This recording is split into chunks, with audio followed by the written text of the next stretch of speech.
Bonjour et bienvenue dans ma grange située juste à côté de ma maison. On m'a demandé de vous faire une visite guidée, ce que je ferai volontiers. Entrez donc. La première chose que vous devez savoir, c'est que cet endroit est toujours en travaux. C'est un projet qui dure depuis 15 ans et que je continue à peaufiner aujourd'hui. L'autre chose que vous devez savoir, c'est le règlement intérieur. Ce n'est pas ma grotte. Je déteste cette expression. Si je devais lui donner un nom, je lui donnerais Clubhouse. Je l'utilise pour la famille, les amis, pour passer du temps ici, mais aussi pour le travail. Je veux dire, j'ai une société de production et les Drive Tribers viennent bien sûr aussi ici. Nous avons de grandes réunions qui durent parfois 3 ou 4 jours et 3 ou 4 caisses de bière, de vin et de gin. La visite. Voici le corps principal de la première grange, la grande grange. C'est le premier morceau sur lequel j'ai travaillé lorsque nous avons emménagé ici il y a 15 ans. Et j'ai demandé à mon bon ami Dan Lane, qui est constructeur et un peu un génie, d'en faire une pièce pour ranger les motos. Donc une fois que nous avons fait la pièce elle-même et tous les conduits bizarres et autres, nous avons formé la société de soudage des gentlemen ivres volontaires. Et nous avons fabriqué cette barrière sur la mezzanine. Cela a pris environ une semaine. Et nous avons failli mourir plusieurs fois en buvant et en soudant. Il est intéressant de noter que lors de la phase suivante de développement, il a été décidé que les motos ne pourraient plus vivre ici parce que nous l'utilisions pour de grandes fêtes et qu'elles gênaient en fait. Elles ont donc été jetées dehors et stockées dans une grange ailleurs depuis.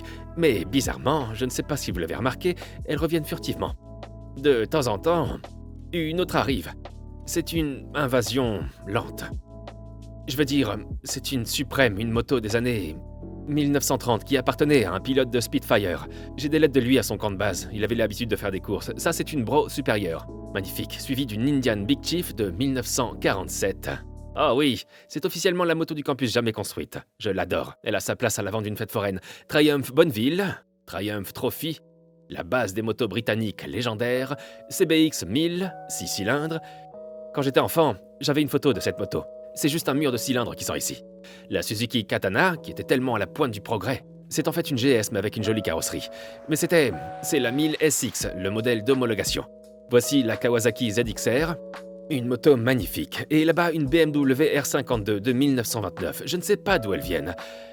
Elles ne cessent d'arriver et comme je l'ai dit, j'ai la désagréable impression que d'autres vont bientôt apparaître ici, là.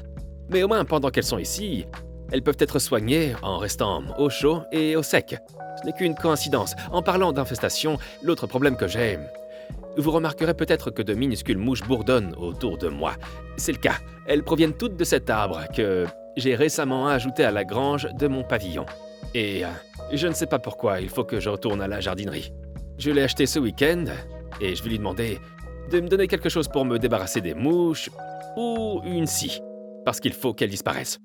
Quoi qu'il en soit, continuons la visite. Je me souviens de l'époque où elles étaient neuves.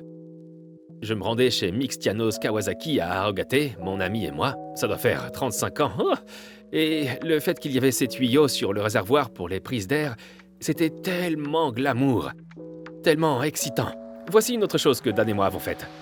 L'installation est géniale, non? C'est une table, mais... ce n'est pas la chose la plus facile. Oh mon Dieu! Oh mon Dieu! Je crois que c'est coincé, mon pote. Non, c'est bon. C'est réglable, vous voyez? Donc vous pouvez l'avoir comme une sorte de... C'est si facile à utiliser. Je devrais le faire. Oh mon Dieu. Attendez. Et ça va. Oh. Oh, c'est tombé. Oh non. C'est pourquoi... Ah. Et en quelques instants, c'est devenu... un simple pilier. Ah, je crois que je me suis fait mal au dos. Ça, c'était le cylindre de ma vieille Harley-Davidson. Encore du génie architectural. D'accord, la cuisine. On s'en sert quand on fait une grande réunion ici pendant des jours. Tout le monde se réunit et ils restent tous dans les chambres à l'étage. Je cuisine. J'aime cuisiner. Je sais cuisiner. Il s'agit donc d'un îlot de cuisine. Mais parfois, nous organisons une grande fête ici. Et quand on fait ça, regardez. C'est du génie. Je vais recevoir des prix pour ça. Ah ah, vous voyez? L'îlot de cuisine devient un bar. Avec une machine à glace et des frigos remplis d'alcool. Une cuisine séparée pour les traiteurs, si on en a. Honnêtement, je vais gagner un prix d'architecture pour ça. Je ne sais pas comment, je me souviens pas comment l'ouvrir. Non, je me rappelle plus. Ah, voilà. Vous voyez, c'est si simple. Voilà. C'était la partie Clubhouse. Maintenant, cette partie. Cette partie de la grange était en fait un grenier à blé.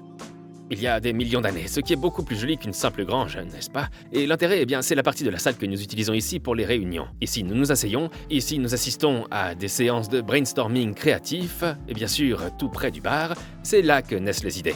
Il est intéressant de noter que je ne savais pas, quand on a emménagé dans cette maison il y a une quinzaine d'années, qu'elle avait été habitée auparavant par un certain Rodney Felton, qui était un restaurateur très connu et très respecté, et un pilote de voiture classique.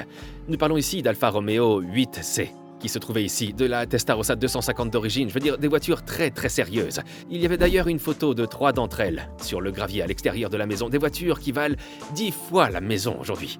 De vrais bijoux. Donc il est tout à fait approprié que de plus en plus de motos apparaissent ici aussi, je ne sais pas d'où vient celle-là. Elle est juste en train de couper sur le... Ici, c'est une zone très utile pour les affaires.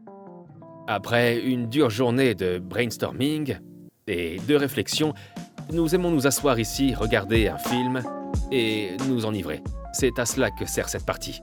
J'évite de passer par ici, parce que c'est une erreur. J'étais très satisfait de mon travail sur ce bâtiment jusqu'à cette partie. Vous voyez, quand Rodney Felton vivait ici, le restaurateur de voitures, il a été blessé sur la piste du Mans. Et il est revenu ici, malheureusement dans un fauteuil roulant.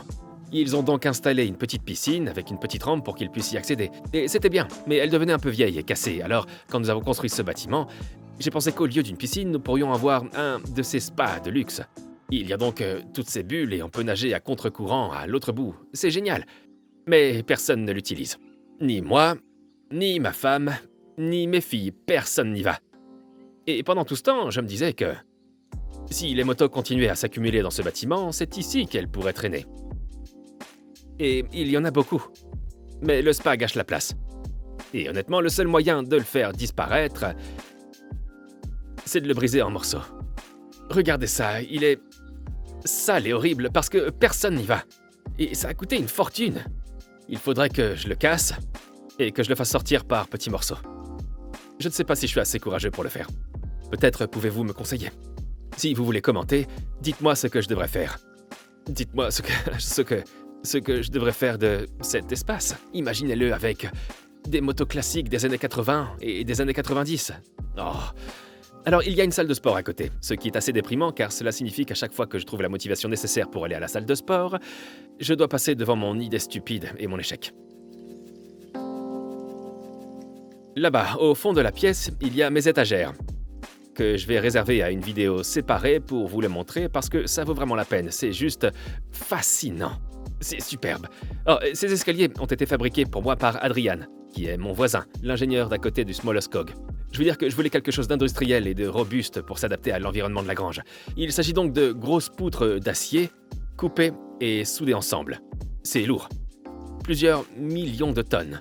Et puis, comme je l'ai découvert, le jour de l'an, en tombant dessus, pour des raisons qui m'échappent, elles ne pardonnent pas. Elles sont incroyablement solides.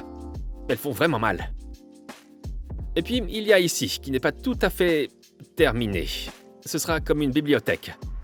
Je vais mettre des étagères au mur, et un tourne-disque, un vinyle à l'ancienne, qui me ramène à l'époque où j'étais à la radio. Et ça, nous sommes pas mal coincés avec cette pièce. Tout l'endroit est classé. Et il faut faire très attention, il y a beaucoup de gens qui viennent en disant « Oh, je ne veux pas voir ça et je ne veux pas voir ça » et on se dit « D'accord, apparemment ça doit rester, apparemment. » Donc c'est là, je vais mettre une table par-dessus ou quelque chose comme ça. Pour être honnête, il y a un rôle à jouer en soutenant la poutre d'orme qui se trouve en dessous. Elle est suspendue à cette poutre et joue un rôle technique en la soutenant. Et sans elle, le plancher s'effondrerait. Je vais donc probablement le laisser. Ouais, je vais le laisser, ouais. Donc c'est ce qu'il y aura ici. Une espèce de bibliothèque. Ce couloir donne sur des chambres à coucher, qui sont vraiment très utiles parce qu'il arrive que des amis ou des collègues viennent s'installer ici pour une réunion, par exemple. Mais ils sont trop fatigués pour rentrer chez eux à la fin de la soirée, alors ils peuvent rester ici. Cela fonctionne bien. Et en parlant d'inachevé, la partie suivante est vraiment inachevée. Vraiment. Voici la mezzanine et... Oui, c'est un peu le bazar, ouais. C'est le moins qu'on puisse dire. Ouais, c'est vrai que c'est un peu le bazar. Et en fin de compte, ça va devenir comme un... En fait, je veux que ce soit une sorte de salle de musique et d'art. J'y installerai des chevalets, je vais me remettre à la peinture, jouer d'un instrument de musique et me détendre. Voilà donc une visite de mon clubhouse et non de ma grotte. Bien qu'il s'agisse plus d'une grotte qu'avant, car ma femme jure que ce lieu est hanté et elle n'aime pas y venir, ce qui n'est pas une mauvaise chose. C'est donc le plus souvent moi et les gars qui sommes ici. Les plans pour l'avenir, terminer cette pièce. Le seul problème, c'est Mike Fernie. Monsieur Mike Fernie, que vous connaissez bien, veut absolument, pour des raisons qui lui sont propres, construire un train miniature, ici. Donc, une fois que j'aurai rangé mes armoires et que je me serai débarrassé de ce vieux kit de moto, il veut mettre une grande table ici, et il veut y installer une grande table et construire un énorme train miniature. J'en suis pas sûr, donc je vous laisse décider. Devrait-il le faire? Quel genre de chemin de fer miniature? Et doit-il le construire ici, sur ma mezzanine? Voilà qui conclut la visite de mon clubhouse et non de ma grotte. J'espère que vous l'avez apprécié. Je vous remercie de votre visite et n'hésitez pas à repasser. Mais quand vous la poussez jusqu'à la camionnette, c'est le genre de personne à qui on veut acheter une moto. Et l'autre chose en bas... Oh, c'est mon téléphone. Non, attendez une minute, je m'en occupe. C'est Sophie à l'atelier. Bonjour. C'est réglable, vous voyez? Vous pouvez donc l'utiliser comme une sorte de... c'est tellement facile à utiliser. Je devrais le faire. Oh mon Dieu. Et Aston Martin. Clap dans 3, 2... Vraiment. Bonjour Mike. Il est complètement pris au piège. Je l'ai certainement attrapé là où je pense, vous savez? Oui, l'atelier.